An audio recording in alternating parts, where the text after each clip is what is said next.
Hey everybody, welcome back to Logged Into Life, and in this video we're going to have a look at digital ecosystems, what we can use them for, why you need one.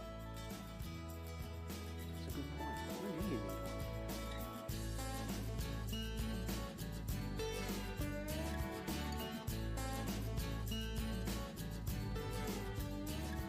A digital ecosystem is a distributed, adaptive, open socio-technical system with properties of self-organization, scalability, and sustainability inspired by natural ecosystems. Sounds very fluffy, doesn't it? So what's my definition of a digital ecosystem? Well, for me, I reckon it's a combination of devices and services that work together in unison to provide you with entertainment and fun, as well as a way to integrate technology into your life to make it simpler, more organized, and less stressful. And stress is definitely something we could all do with a bit less of. So the way I look at it is I took those 5 same areas that are part of the official definition, and I sort of broke it down. So distributed, pretty self-explanatory. Your ecosystem needs to be able to distribute its contents amongst your devices as well as storing it safely. Adaptive, you need to be able to add things into it to make the system better, to give the system new ways of doing things, new things that it can do. Self-organization, number 3. Once again, fairly self-explanatory. And this is where your calendars, your digital calendars, and your note-taking and appointments and all these reminders and these sorts of things, that's when that all comes into play.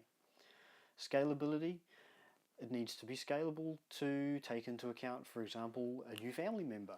So say you go from being a family of 2 to 3 to 4 to 5.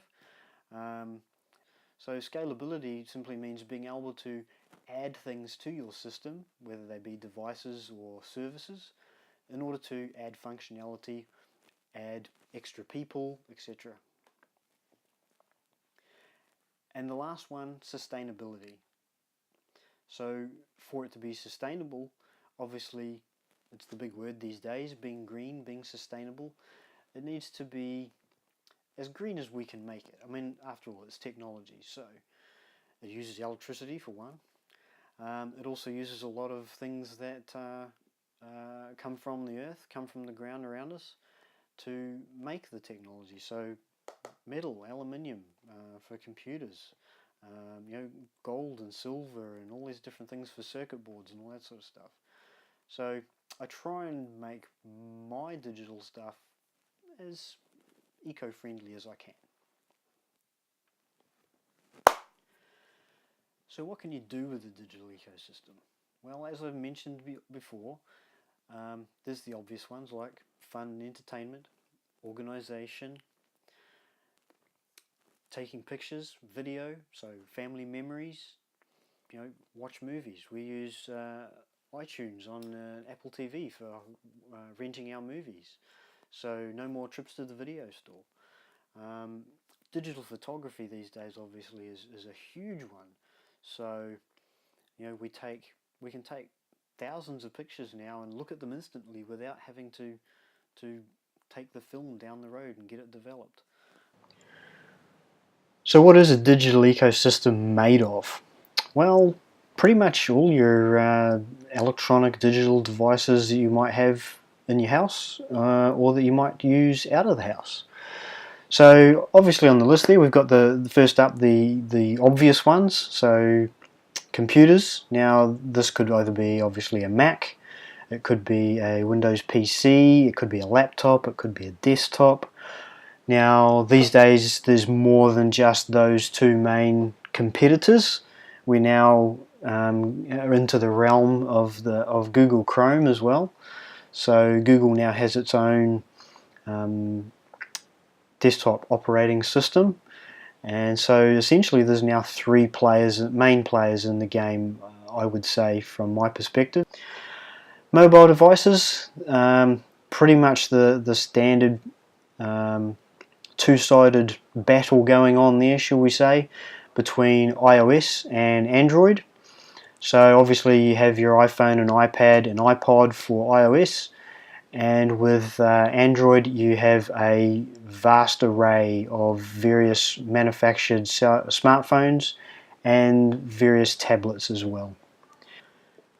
So next we have home network, and a home network is really important for any decent digital ecosystem because it essentially connects your home system to the outside world, to the internet. So the main item of concern there is obviously the modem / router, and that is what allows you to connect to your ISP or your internet service provider. It also allows you to connect via either Wi-Fi sometimes or via Ethernet to other devices you might have in the house as well. One of those could be a network switch, and the switch would allow you to connect even more devices over and above what the modem router will usually allow you, which generally they only have about 4 to 6 ports. You can have a switch with up to 48 ports if you wanted. Another good one there for your home network is local backup.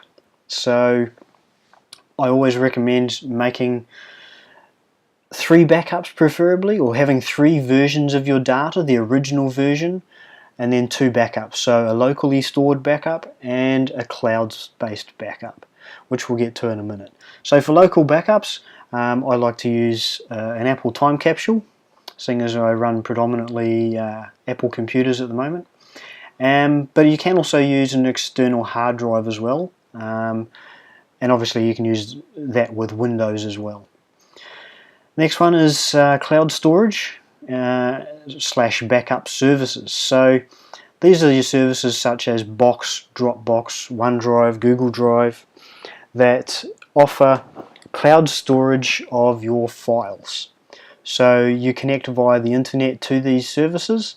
They usually offer a certain amount of free storage, and then you can purchase extra storage should your needs exceed what those free accounts have, which is generally somewhere between the vicinity of 5 to 10 gigabytes of data. Now the bottom one on my list there is CrashPlan. Now CrashPlan's a little bit different. CrashPlan is really primarily a backup service. So we have a CrashPlan account, and that basically allows us to back up our entire the contents of our entire computer. I've actually got 3 computers in the house at the moment, but we only predominantly use an iMac, and so I have that iMac backed up to CrashPlan, and that backs up everything that's on that computer. Automatic. You don't need to worry about keeping it up to date or switching it on and off or anything. It just does it in the background. Really great, and you can then obviously restore from that later on should you need to.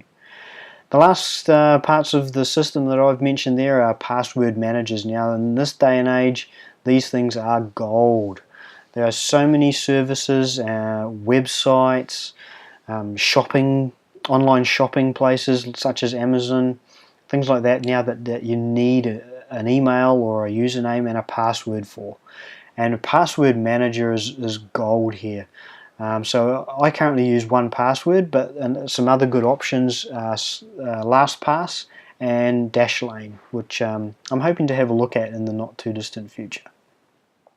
So one of the biggest things I think, or most important things with a digital ecosystem, for me anyway, is future-proof. Future-proofing. One of the biggest things with a digital ecosystem for me is future-proofing. So by that I mean, if you buy a piece of technology, and we all know technology these days becomes obsolete pretty quickly, but if you buy something, you want to think as much as you can about how long is this going to last me. Now that can be, what I'm getting at is things like connections. So what sort of connections has it got? Have I got as many different connections as are available right now that will hopefully see me as far into the future as possible? And this goes right across all your various devices, so your mobile devices, computers, cameras, all these things. So future-proofing is really important. Also thinking about software and operating systems. So what does the future look like for operating systems for a computer, for example? If it's a fairly new computer, make sure it's got plenty of hard drive space, lots of memory, things like that. Things that are going to allow you to install bigger, newer operating systems that are going to run more intensive graphics and things like that later on, further down the track. So future-proofing is really important. So there you go. That's just a quick overview of digital ecosystems.